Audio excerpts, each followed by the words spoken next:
பிரியமானவர்களே, எப்படி இருக்கிறீங்க? நல்லா இருக்கீங்களா? ஒரு புதிய மாதத்தின் முதல் நாளிலே நாம் வந்திருக்கிறோம். கடந்த மாதம் முழுவதும் ஆண்டவர் அற்புதமாய் நடத்தி கொண்டு வந்தார் இல்லை?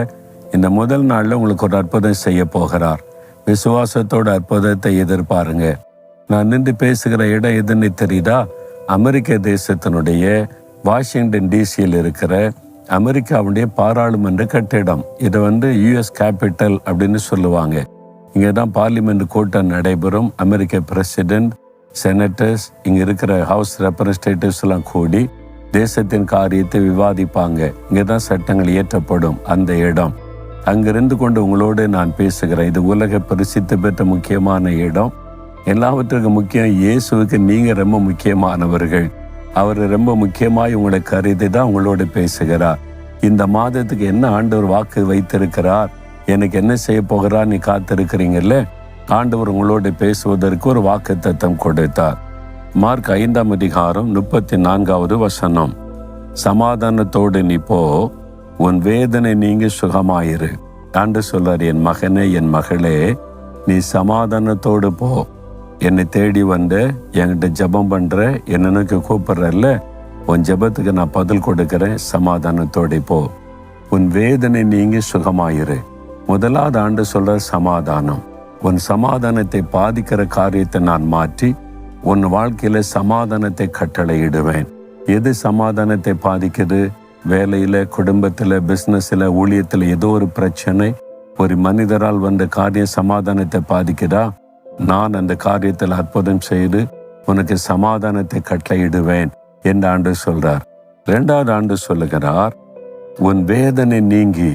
ஏதோ ஒரு வேதனை இருக்குது, சரீரத்துல வேதனை, மனதுல வேதனை, உள்ளான நிலைமையில ஒரு பாதிப்பு, இதை நினைச்சாலே வேதனையா இருக்குது. சரீரத்துல இந்த வியாதினால் உண்டான வேதனை இருக்குது. உன் வேதனையை நான் நீக்குவேன். உன் உள்ளத்தில் இருக்கிற வேதனையை நீக்குவேன். உன் சரீரத்தில் இருக்கிற வேதனையை நான் நீக்குவேன் சொல்றார். 3வது ஆண்டு சொல்லுகிறார், நீ சுகமாயிரு, உன்னை சுகமாக நான் வாழ வைப்பேன் என்று ஆண்டு சொல்லுகிறார். இந்த 3 விதமான ஆசீர்வாதத்தை இந்த மாதத்துல கர்த்தர் உங்களுக்கு வாக்கு பண்ணுகிறார். இந்த ஆசீர்வாதத்தை நமக்கு கொடுக்க சிலுவையிலே தன்னை பலியாய் கொடுத்தார். நமக்கு சமாதானத்தை உண்டு பண்ண தன்னுடைய பரிசுத்தமுள்ள இரத்தத்தை சிலுவையிலே சிந்தினார். நம்முடைய வேதனைகளை மாற்ற சிலுவையில வேதனைகளை சகித்தார். அடிக்கப்பட்டு நொறுக்கப்பட்ட போது வேதனைகளை சகித்தார். நாம் சுகமாய் இருப்பதற்கு அவருடைய கையிலே தழும்புகளை ஏற்றுக்கொண்டார். அதனால இந்த 3 விதமான ஆசீர்வாதம் இந்த நாள்ல உங்களுடைய வாழ்க்கையில உண்டாக போகிறது. இந்த நாள் முதல் இந்த அற்புதத்தை பார்க்க போறீங்க. விசுவாசிக்கிறீங்களா? அப்ப விசுவாசத்தோட ஆண்டவரே, நீர் இந்த கொடுத்த வாக்குத்தத்தை எனக்குரியது. என் வாழ்க்கையில, என் குடும்பத்துல மெய்யான சமாதான ஆளுகை செய்யணும். ஆண்டவர், இந்த வேதனை எல்லாம் நீங்கணும். நாங்க சுகமாய் இருக்கும்படி ஆசீர்வதியும். உடைய வாக்குத்தத்தை நிறைவேறணும்னு ஜெபிச்சிங்கன்னா இந்த நாள் முதல் அற்புதம் நடப்பதை காண்பீங்க. விசுவாசிக்கிறீங்களா? அப்படின்னா ஜெபம் பண்ணுங்க. இயேசுவே, இந்த வாக்குத்தத்தம் எனக்குரியது, என் குடும்பத்திற்குரியது. தேவ சமாதானம் என்னையும் என் குடும்பத்தையும் ஆளுகை செய்யட்டும். சமாதானத்தை பாதிக்கிற சகல காரியமும் விலகி போகட்டும். வேதனைகளை மாற்றுவதற்கு சிலுவையில வேதனைகளை ஏற்றுக்கொண்டீரே, இயேசுவின் நாமத்தில் சகல வேதனைகளும் என்னை விட்டு, சரீரத்தை விட்டு விலகட்டும். சுகமாயிருக்கும்படி ஆசீர்வதிப்பேன் என்று வாக்கு கொடுத்தீரே, என் சரீரத்துல நல்ல சுகம், என் ஆத்மாவிலே நல்ல சுகம் உண்டாகட்டும்.